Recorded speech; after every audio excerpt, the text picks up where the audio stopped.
오늘 은혜 많이 받으세요. 이렇게 인사하시죠. 예. 오늘도 하나님의 은혜가 우리의 말씀 가운데, 또 우리의 예배 가운데, 특별히 또 성찬식 가운데, 그리고 우리의 삶 가운데 충만하게 임하시기를 다시 한번 주님의 이름으로 축복합니다. 예. 지금 이 시대는요, 누가 뭐래도 이 세상의 가치관이 정말 강력한 시대인 것 같습니다. 그래서 자칫 한눈을 팔면 우리는 이 세상이 추구하는 가치관에 따라갈 수밖에 없는, 그죠? 하나님이 원하는 삶이 아니라 이 세상이 추구하는 그러한 가치관을 따라갈 수밖에 없는 시대가 아닌가 싶어요. 그 중에 가장 강력한 게 뭐냐면 바로 물질주의적인, 그죠? 이 돈이, 누가 뭐래도 돈이 우상이 되어버린 시대가 된 것 같아요. 여러분, 우리 한참 정서적으로 뛰놀며 발달돼야 될 자녀들이요, 지금 우리나라 최고의 그런 교육열이 뜨겁게 일어나는 강남 쪽에서는 4세의 고시가 있대요. 4세.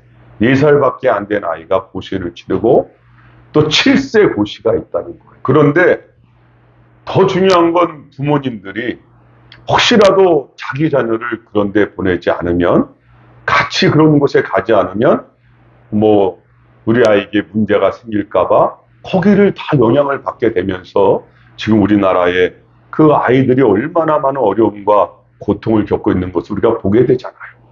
그래서 지금 우리나라는요, 9살 되면 벌써 의대반이 있다는 거예요. 의대반이 준비가 되어져서 거기서부터 벌써부터 어린 아이들이 의사가 되기 위해서, 그러니까 결국 그 아이들 인터뷰하는 걸 들어보면 의사가 되면 돈도 많이 벌고, 그 아이들의 모든 그런 가치관의 중심적인 사고에는 이 세상이 추구하는 돈이라고 하는 것이 강력하게 붙잡고 있고, 그 뒤에 부모님들도 그것을 추구하다 보니까 자녀들을 그런 쪽으로 몰아오는 걸 보면서 얼마나 가슴이 아픈지 모르겠어요. 여러분, 그래요. 우리가 오늘 말씀이 우리에게 주시는 건 또 뭡니까? 그죠? 이 시대적인 상황 속에서, 조여오는 세상의 압박 속에서, 그렇다면 세상 사람들은 그렇다 치더라도 우리는 그리스도인이잖아요. 우리 그리스도인은 어떻게 그러면 살아야 되냐는 것이죠. 오늘 그 해답을 우리는 본문 속에서 한번 찾아보기를 원하는 거예요. 여러분, 오늘 본문에 등장하는 오순절 성령 강림의 주인공들 120명이 등장하고 있잖아요. 근데 그들 역시도 실제적인 삶은 다르지 않았단 말이에요. 그들은요, 예수님의 십자가 처형 이후에 누구보다 절망과 좌절 속에, 두려움 속에, 또 무엇보다 스승을 잃어버린 허탈감 속에 그들은 살아가고 있었잖아요. 고통의 삶을 살고 있었단 말이에요. 그냥 그렇게 그들은 세상을 따라서 그냥 자기에게 다가오는 그 상황에 따라서 끌려다니는, 그런 사람들에 불과했었다는 것을 우리가 알 수 있지 않습니까? 여러분, 그런데 우리가 오늘 이 말씀을 보면서 뭘 깨닫게 되죠? 그랬던 그들이 어떻게 됐어요? 변화됐잖아요. 도대체 무엇이 그들로 하여금 그렇게 담대하게 만들었을까요? 그 죽어가던 사람들이 왜 역동력 있고 생동감 있고, 그죠? 그 힘이 넘치는 그리스도인으로 만들어졌을까? 여러분, 오늘 그 해답을 우리는 본문에서 만나게 되는 거 아닙니까? 그 해답이 뭐죠? 그 해답은 다른 것이 아니었어요. 결론을 말씀드리면 오순절 성령 강림 때문이었어요. 그죠? 오순절 성령 강림이었어요. 갑자기 하늘로부터 급하고 강한 바람 같은 소리가 들려지기 시작하죠. 불의 혀같이 갈라지는 것들이 각 사람 위에 임하는 것이 시각적으로도 보여지는 거예요. 그 누구도 상상할 수 없게 임하신 그 성령님의 임하심은 그들의 온몸과 마음에 총체적인 변화를 일으키고 계셨죠. 무엇보다 가장 강력한 변화는 이제 그들을 이끄시는 분이 계셨어요. 그분이 리더셨고, 그들은 이제 그분을 따라가기만 하면 되는 거죠.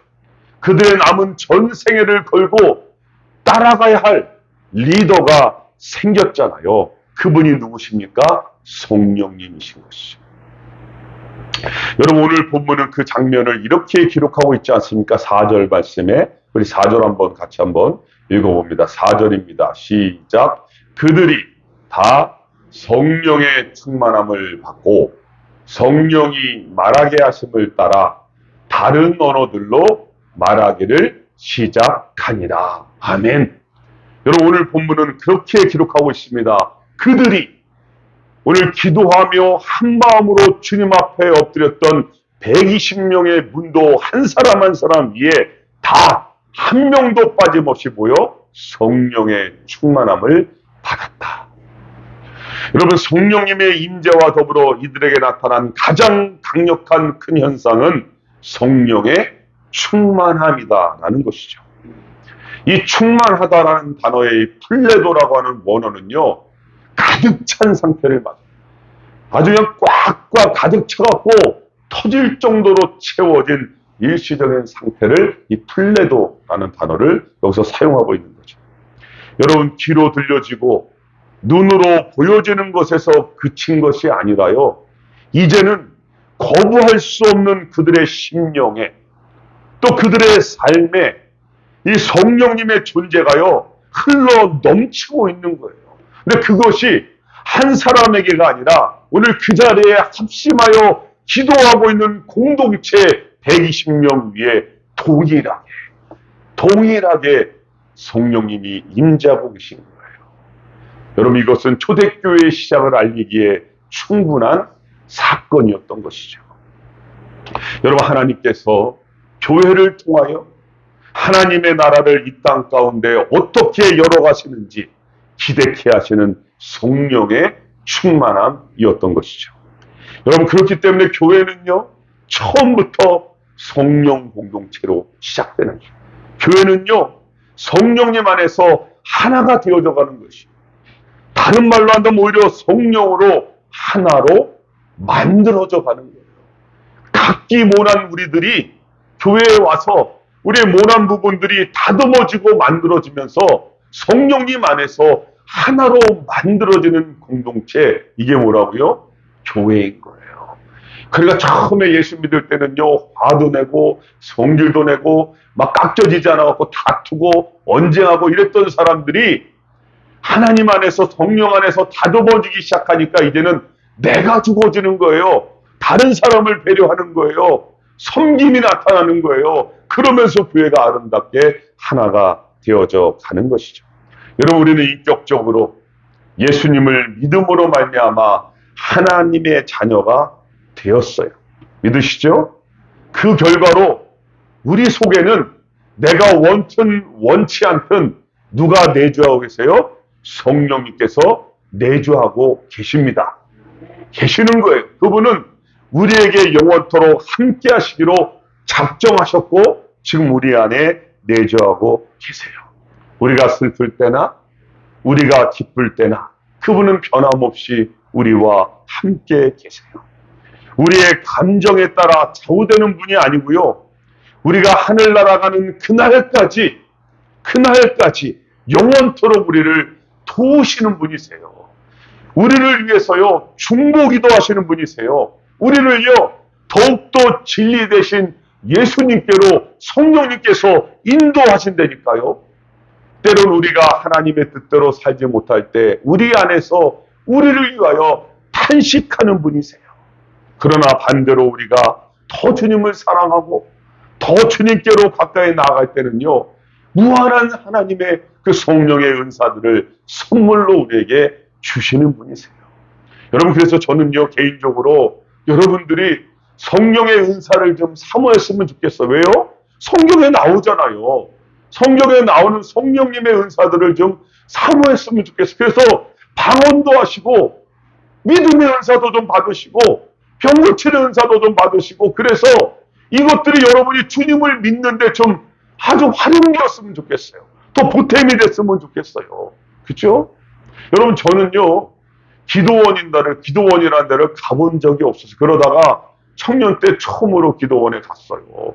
거기 갔다가 저는 뭐 성령의 은사가 뭔지도 몰랐는데 거기 있는 분들이 막 예배를 열심히 드리는데 얼마나 열심히 드리는지 1도 박수, 2도 박수, 3도 박수 처음 들어봤어요. 박수도 1도가 있고 2도가 있고 3도가 있더라고요. 엉덩이가 들썩들썩 하면서 하는데 제가 그때 젊잖아요. 한번 저도 이제 마음에 한번 나도 한번 해보자 그래요. 여기까지 왔는데 금식하면서 저도 한번 해본 거예요. 그런데 하다 보니까 그분들 가운데 뭐 쌀라쌀라 하면서 이상하게 막 하는 거예요. 그러니까 저도 갑자기 하나님 저도 뭔지 모르지만 저것 좀 하게 해주세요. 그래갖고 제가 올라간 목적은 다 잃어버리고 하나님 저도 그러면 방언받게 해주세요. 이렇게 한번 기도하면서 3일 금식하면서 했더니요. 마지막 날에요. 하나님이 얼마나 불쌍했는지 갑자기 제 입이 열려지면서 방언을 하나님이 터뜨려 주시더라고요. 그런데 여러분, 제가 왜 이 말씀을 드리냐면 모태신앙으로 지금까지 말씀 중심으로 살아왔는데요. 성령님의 은사가 임하니까요. 이제는 거기에 마치 바퀴를 단 것 같아요. 너무 신나는 거예요. 너무 좋은 거예요. 막 기도가 하고 싶어지고 말씀이 보고 싶어지고 막 어쩔 줄 모르겠는 거예요. 그래서 얼마나 신바람 나게 여러분 그렇게 신앙생활을 하게 됐는지 몰라요. 그리고 제가 여러분 군대 간 거 아닙니까? 그러니까 군대 가니까 막 환자 왔다 그러고 저는 신바람 나가고 예수님 믿었던 거 아니에요. 이 좋은 거를 우리가 왜 안 받으려고 그래요? 성경에 기록되어 있으니까 사모하시기를 바랍니다. 그러면 되는 거예요. 여러분 그렇다고 해서 성령의 은사를 받아야지만 구원을 받는다든지 아니면 성령의 은사를 받아야지만 믿음이 큰 사람이다든지 이런 거는 다 거짓이에요. 그죠? 성경 어느 곳에도 뭐 성령의 은사를 받은 사람은 믿음이 크고 성령의 은사를 받아야지만 구원을 받는다. 이런 말은 없어요. 그죠? 그런 건 아니란 말이에요. 우리의 믿음이 더 성숙해질 수 있도록 그래서 하나님이 선물로 주시는 거죠. 그죠? 여러분 특별히 이 말세의 시대는요. 죄송하지만 예수 점장이들이 성행하게 되어 있어요.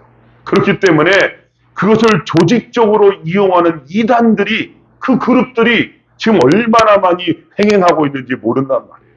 여러분 그래서 다른 건 몰라도 여러분 주위에서 막 기도해 주겠다 그러면서 여러분들의 인생을 뭐 예언해 준다고 그 미혹하는 분들에게 제발 좀 더 이상 속지 마시기를 바랍니다. 그분들을 깊이 들여다보면 여러분들이 생각하는 것만큼 그렇게 믿음이 깊지가 못해요. 여러분 그렇잖아요. 하나님께서 다른 사람을 통해서 말하는 것보다 우리의 음성을 직접 듣고 싶어 하실 거 아니에요. 그렇지 않아요? 우리가 하나님 앞에 직접 우리의 음성을 올려드리는 게 뭐죠? 기도잖아요. 여러분 직접 하나님 앞에 우리의 음성을 들려드리면 되지 왜 꼭 뭐 다른 사람을 통해서 들으려고 해요? 아니잖아요. 그냥 하나님 앞에 나와서 아버지 저 왔어요. 우리 입을 열어서 아버지 사랑합니다. 이 고백을 하면 너무 좋죠. 제가 그러래요. 아버지 사랑한다 그러래요. 뭐 그 얘기를 다른 사람을 통해서 하냐고요. 우리 입을 열어서 아버지 사랑합니다. 주님 더 사랑하고 싶어요. 그렇게 여러분이 고백하면요. 하나님은 어쩔 줄 몰라 하신다니까요. 너무 좋았고요. 이미 여기까지 아마 찢어갖고 그래. 하나님이 우리에게 주시고 싶은 것 마음껏 부어주시지 않겠습니까? 그죠? 여러분 그렇습니다. 이 시대가 혼란해질수록 우리는요. 기준을 바르게 붙잡아야 되는 거예요. 여러분 우리에겐 기준이 있잖아요. 나침판이 있잖아요. 그게 무엇입니까? 하나님의 말씀. 더 이상 다른 것 여러분 요구하지 마세요. 말씀이면 충분한 거예요. 할렐루야. 말씀이면 충분한 거예요. 여기 다 있잖아요. 더 뭐가 필요합니까? 이 말씀이 우리에게 다 보여주고 있는 거죠.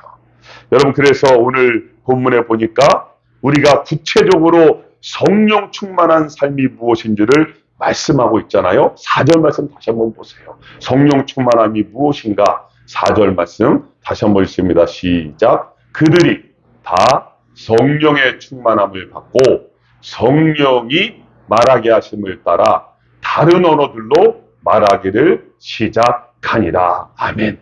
여러분 성령님이 강림하셨고요. 그 기도 가운데 모인 분이 한 사람 한 사람 위에 성령 충만함이 임했습니다. 그리고 나서 그들에게 어떤 현상이 임했습니까? 오늘 본문에 보니까 성령이라고 말하고 있어요. 성령의가 아니 소유격이 아닙니다. 성령님이 소유격이 아니라 성령님이 주어로 등장하고 계시죠? 여러분, 성령 충만함이 뭔지 아시겠어요? 성령님이 주인이 되는 삶을 말하는 거예요. 내가 주인이 되고 내 생각이 주인이 되고 내가 원하는 것이 주인이 되었던 삶에서 이제는 성령님께서 우리의 삶에, 우리의 생각에, 우리의 가정에, 우리의 교회에 주인이 되어지는 것을 오늘 본문은 성령 충만이라고 말하고 있습니다. 다른 말로 하면 우리가 성령님께서 시키시는 대로 사는 삶을 말하는 거죠. 우리 안에 계신 성령님이 우리 안에 흘러 넘치시는 거예요. 그건 다른 말로 하면 우리의 삶의 전 영역에 성령님과 함께 동행하는 거예요. 그전에는 내 마음대로, 내 생각대로, 내 뜻대로만 결정을 했다면 이제는 성령님, 내가 이 상황에서 어떻게 할까요? 저에게 지혜를 주시면 안 되겠습니까? 성령님, 지금 이런 문제가 있는데 이 문제 속에서 성령님 도와주세요. 순간순간 내가 잊고 살았던 내 안에 계신 성령님을 자꾸만 부르는 거예요. 그게 성령님과 동행하는 거잖아요. 그러니까 성령 충만은요, 들여다보면 뭡니까? 우리의 삶과 깊숙이 연관이 맺어져 있는 거예요. 잠깐 보여지는 쇼맨십이 아니란 말이에요. 지속적인 우리의 삶과 연관되어져 있는 것이 바로 성령 충만입니다. 그렇게 맺어지는 것이 바로 성령의 열매들이 되는 것이죠. 여러분, 제가 친구들을 데리고 젊은 청년들을 데리고 오지를 다니면서 느꼈던 것은, 여러분, 처음에 가기 전에는요, 저 해병대 출신입니다. 제가 뭐 다른 사람 가방도 다 들어주겠습니다. 큰 소리 뻥뻥 치던 사람들이요, 정말로 한계적인 상황에 다 도달하면요, 거기서 다 자기 본성이 나오더라고요. 그 사람의 성품이 진짜 나오더라고요. 거기서 보게 되는 거예요. 누가 진짜인가.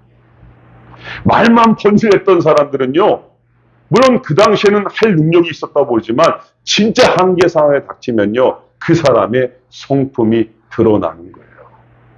여러분, 그래서 거기서 진짜가 누구인지를 발견하게 되더라고요. 그런 거예요. 여러분, 성령 충만한 삶은요, 큰 소리치고 요란한 그런 게 아니라 삶 속에서 진득하게 주님과 경험해지는 삶 속에서 나오는 열매로 증거가 되는 거 아니겠어요? 그죠? 그래서 우리에게 말씀하고 있는 거죠. 여러분, 오늘 본문의 저자 누가는 자신의 경험을 토대로 그 당시에 성령 충만함이 너무나 강력하게 임했는데 그 현상을 어떻게 표현했습니까? 성령님이 말하게 하심을 따라.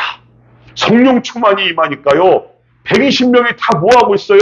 성령님이 주어로 등장하면서 그분이 말하게 하심을 따라. 그 말이 뭐예요? 내 생각, 내 뜻, 내 지혜는 다 들어가고 성령님께서 말씀하시는 것이 주어로 등장합니다. 여러분, 교회가 그런 곳이에요. 아무리 다른 의견들이 있어도 우리가 기도하고 하나님 앞에 엎드릴 때는 성령님이 주어로 등장하시는 거예요. 여러분, 오늘 그래서 제자들과 모인 무리들은 다 같이 성령님을 따라가는 사람들이 됐죠. 성령께서 이끄시는 그 한 방향을 지금 바라보고 있는 거예요. 그리고 성령님이 자신들을 온전히 다스리도록 자신들을 내어 맡겼죠. 여러분, 그러니까 그 모임 가운데 놀라운 일이 벌어졌죠. 어떤 일이 벌어졌습니까? 이 갈릴리 출신의 어쩌면 무식하신 분들 아닙니까? 그죠? 배움이 짧은 분들 아니에요? 그 제자들의 입이 열려지는데요, 모인 무리들이 제각기 성령님의 인도함을 받다 보니까 평생 듣도 보도 못한 말들을 하기 시작합니다. 오늘 본문에 보면 다른 언어들로 표현했죠.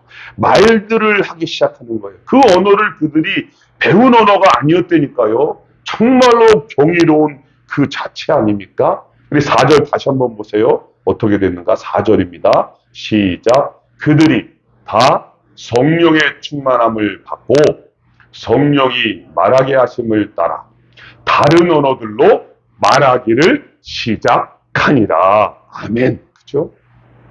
여러분, 여기서 우리가 주의 있게 봐야 할 건 뭐냐면 언어라는 단어예요. 다른 언어 할 때 언어라는 단어예요. 여러분, 언어는 지난주에 보았듯이 혀라고 하는 뜻을 가진 글로사라고 하는 원어를 쓰고 있어요. 이 글로사는 우리 입 속에 있는 혀만 말하는 것이 아니라 우리가 일반적으로 말하는 이 사용하는 언어를 뜻하기도 하는 거예요. 그래서 이 갈릴리 출신의 무식한 제자들과 성도님들은 그들 위에 임하신 이 불의 혀로 인하여서 다른 언어들로 말하기를 시작하게 됩니다. 여러분 2000년 전에 그 임하신 오순절 성령 강림의 형상은 혀와 연관이 되어져 있다는 것은 우리에게 너무나 중요한 메시지를 지금 던져주고 싶은 거 아니겠습니까? 여러분 우리가 이 땅을 살아가면서 가장 많이 실수하는 부분이 어디서 발생하죠? 말에서 발생하잖아요. 여러분 그렇지 않나요? 우리가 얼마나 말로 다른 사람들에게 상처를 주기도 하고 고통을 주기도 하고 아픔을 주기도 하고. 여러분 제가 어떻게 그렇게 잘하냐고요? 저도 그래봤으니까 알지. 그죠? 우리가 이 말을 통해서 얼마나 다른 사람들을 세우고 용기를 주고 위로할 수도 있지만 그렇지 못했던 우리의 삶이 여러분 보여지지 않습니까? 그죠? 이 말은요 혀의 지배를 받게 되어 있잖아요. 그래서 오죽하면 성경에 야고보서 3장 6절에 이렇게 기록되어 있어요. 혀는 곧 불이요 불의의 세계라. 혀는 우리 지체 중에서 온몸을 더럽히고 삶의 수레바퀴를 불사르나니 그 사르는 것이 지옥불에서 나느니라. 그리고 8절에 뭐라 그러냐면요. 혀는 능히 길들일 사람이 없나니 쉬지 아니하는 악이요 죽이는 독이 가득한 것이다. 성경 말씀이 이렇게 말하고 있는 거예요. 혀의 위력이 이 말의 위력이 얼마나 강력한지를 우리에게 말씀하고 있잖아요. 여러분 그렇기 때문에 이렇게 부족한 우리의 혀를 가지고 우리가 얼마나 많은 죄를 짓고 살았는지 오늘 말씀을 통하여 비춰주시는 거 아닙니까? 그랬던 우리의 혀가 그렇게 죄 가운데 거했던 우리의 혀가 성령 강림으로 불의 혀가 임하시니까 어떻게 된다는 거예요? 바뀌어진다는 거예요. 바뀌어지고 있잖아요. 다른 언어들을 구사하는 혀가 되게 하시잖아요. 성령님의 역사를 일으키는 사람으로 변화시켜가고 있잖아요. 여러분 그렇습니다. 성령님을 이제 의지하시길 바랍니다. 다른 사람이 아니라 우리부터 나부터 성령 충만해지시기를 바랍니다. 그래서 성령님의 음성에 성령님의 인도하심에 민감하셔서 성령의 말씀을 따라 사시기를 바랍니다. 여러분 그러할 때 하나님께서 우리로 인하여 우리의 자녀들을 우리의 가정을 우리의 교회를 우리의 민족을 지키시고 보호해 주실 줄로 믿습니다. 말씀을 맺어보죠. 여러분 성령이 말하게 하심을 따라 산다는 것은 어떤 특별한 환상이나 예언이나 성령의 은사에 치중되는 것을 말하려고 하는 것이 아니죠. 성령이 말하게 하심을 따라 산다는 것은 말씀을 따라 사는 삶을 강조하고자 하는 거예요. 오직 말씀입니다. 거창한 것처럼 포장되어서는 안 되고요. 우리의 언어가 변하는 삶이 이제 나타나게 되는 거예요. 나의 언어에서 이제는 주님이 기뻐하시는 언어로 바뀌어져 가는 것이죠. 부정적인 언어에서 이제는 긍정적인 언어로 바뀌어지는 거예요. 불평하는 입술에서요 이제는 감사하는 입술로 바뀌어져 가는 거예요. 절망의 언어에서 이제는요 다시 소망의 언어의 삶으로 나아가는 것이 오늘 본문에서 말하는 성령 충만이요 성령님이 주인 되시는 삶인 줄로 믿습니다. 여러분 우리에겐 오늘도 변함없이 하나님의 사랑이 흐르고 있잖아요. 죄 가운데 죽었던 우리를 주님의 생명으로 주님께서 다시 살려주셨어요. 그리고 성령님께서 지금도 영원토록 이 자리에 우리와 함께하고 계시죠. 여러분 이 사실을 바꿀 수 있는 것은 이 세상에 그 누구도 아무것도 없어요. 그래서 우리가 그리스도인입니다. 이것이 우리의 정체성이에요. 여러분 이제 무엇을 붙들고 사시겠습니까? 이제는 그 사랑을 받은 자답게 성령이 인도하심을 따라 성령이 인도하심을 따라 말씀을 의지하며 살아가는 이 시대에 성령 충만한 주님의 자녀들이 다 되시기를 주님의 이름으로 축복합니다. 기도하시겠습니다. 하나님 감사합니다.